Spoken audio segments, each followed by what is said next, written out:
Salut et bienvenue sur votre chaîne Programmeur Della. Aujourd'hui, nous allons poursuivre avec la structure conditionnelle multiple. Si vous êtes nouveau, nous vous invitons à visionner les précédents tutoriels qui vous parlent de la structure conditionnelle simple if et la structure conditionnelle alternative if else.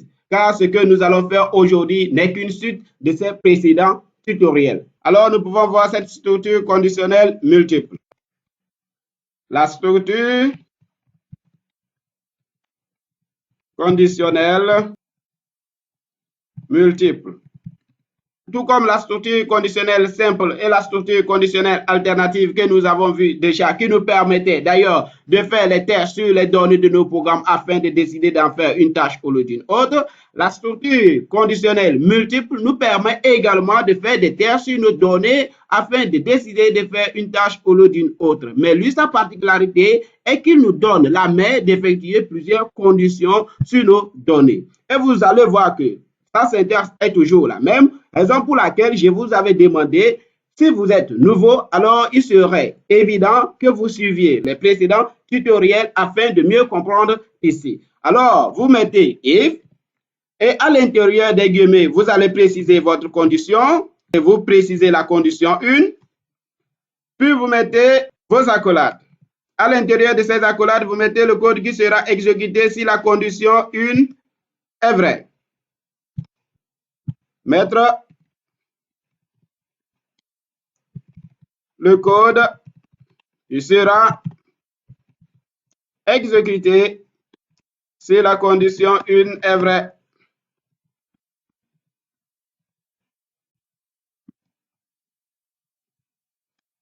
Dans le cas où cette condition n'est pas vérifiée, alors vous allez spécifier une autre condition à l'aide de else if. Vous mettez les parenthèses et vous spécifiez une deuxième condition, la condition 2. Et vous allez mettre également ici le code qui sera exécuté si cette condition 2 est vérifiée. Je vais juste copier ceci. Je modifie le 1 par 2 si la condition 2 est vérifiée. Vous pouvez mettre autant de conditions que vous voulez. Ça dépend de la situation dans laquelle vous êtes confronté. Si votre situation ne nécessite que 3 cas, alors vous allez mettre else. Et vous mettez ici le code qui sera exécuté dans le cas où la condition 1 ne serait pas vérifiée, ainsi que la condition 2. Mettre le code qui sera exécuté, qui sera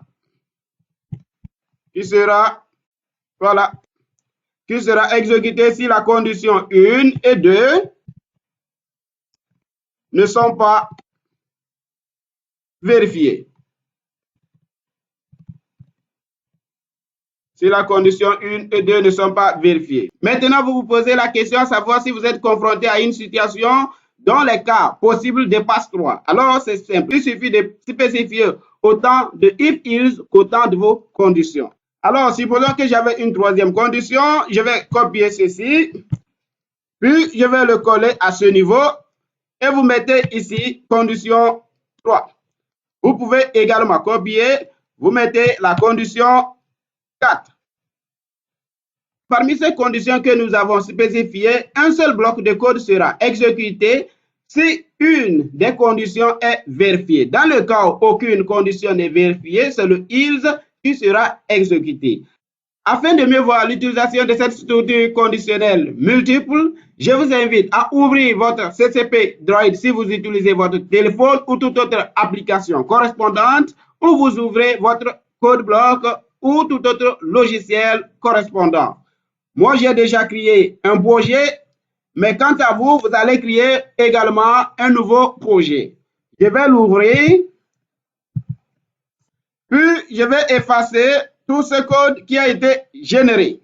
On inclut toujours premièrement la bibliothèque studio.h, include studio.h. Vous faites entrer int main, qui est notre fonction principale. Vous faites vos accolades, vous écrivez return 0. On demande à la fonction de nous retourner 0 si tout s'est bien passé.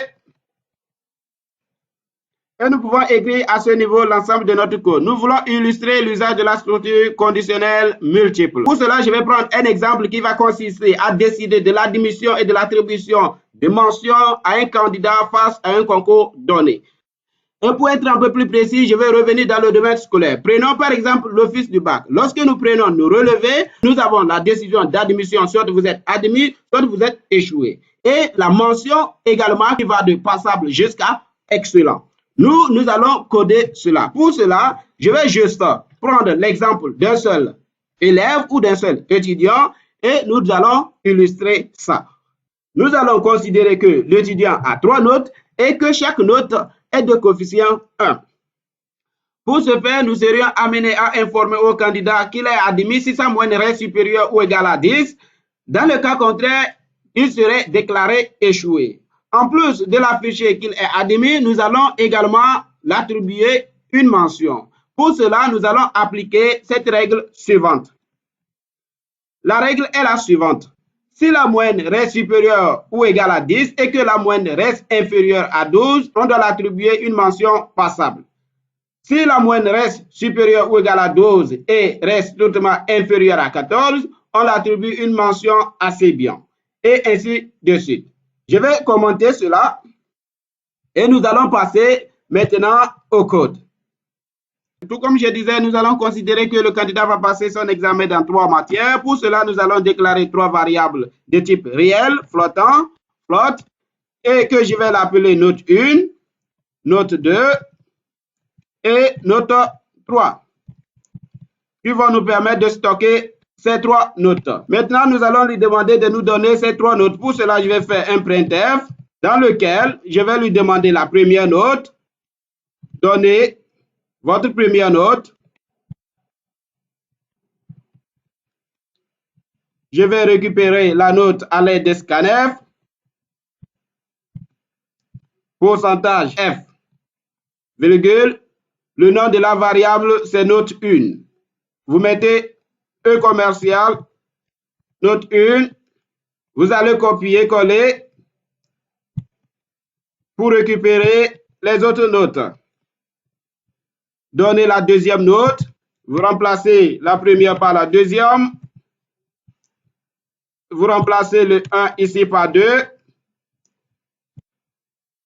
vous remplacez également ceci par la troisième note et vous remplacez là par note 3. On vient de finir de récupérer ces différentes notes. Maintenant, qu'est-ce qu'on va faire? On va calculer sa moyenne. Pour cela, on aura besoin de déclarer une autre variable qui s'appelle moyenne. Il est aussi flottante. Je vais l'appeler moyenne. Et je viens là, je dis la moyenne reçoit la note 1 plus la note 2 plus la note 3. Vous divisez tout par 3 parce qu'on avait dit qu'ils sont tous de coefficient 1. Alors, nous venons de calculer la moyenne du candidat. Maintenant, nous allons passer au test d'admission et d'attribution de la mention. Pour cela, vous allez faire if la moyenne reste supérieure ou égale à 10 et la moyenne reste strictement inférieure à 12. Si cette condition est vérifiée, alors on va l'informer qu'il est admis avec mention passable. Printf, vous êtes admis avec mention passable. Vous êtes admis avec mention passable. Dans le cas où cette condition n'est pas vérifiée, nous allons faire notre else if. On va spécifier la condition. Je vous rappelle également que si vous avez des difficultés à comprendre l'usage de cet opérateur logique, alors je vous invite à visionner le précédent tutoriel. Je vous mets le lien dans la description de cette vidéo où il suffit d'aller juste à la fin de cette vidéo et vous aurez accès à ce tutoriel. Alors, je vais copier ceci. Je viens, Et puis, je vais modifier les bornes. 12 à 14. En ce moment, qu'est-ce qu'on va lui dire? Printf, vous êtes admis avec mention assez bien. Dans le cas où il n'est pas dans ce cadre, nous allons faire un if is également et on va changer les bornes de 14 à 16. S'il est dans cet intervalle, alors 14 à 16, c'est dans la mention bien. Qu'est-ce qu'on va lui dire? Toujours, on va copier-coller, puis on lui dit qu'il est admis avec mention bien. Ensuite, on va copier-coller, puis nous allons vérifier également avec l'autre borne. On va voir s'il est dans le cadre de 16 à 18. On va lui dire qu'il est admis avec mention très bien.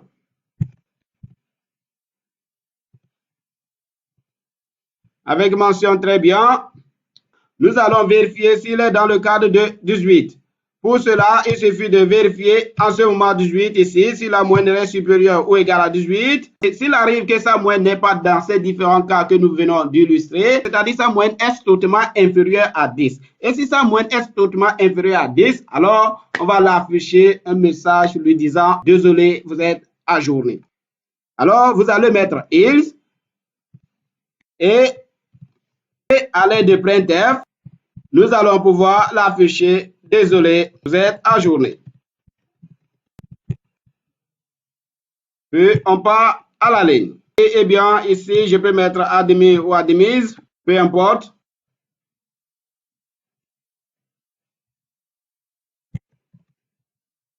Admis ou admise, oui.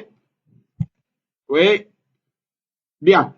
Une fois que nous avons fini de préciser ces différents cas possibles, maintenant, nous allons dérouler pour voir ce que fait notre programme. En effet, le programme va vous afficher, donner votre première note. Vous allez saisir la note, il vous affiche ensuite, donner la deuxième note, vous saisissez la deuxième note, il vous affiche également, donner la troisième note, vous allez saisir la troisième note.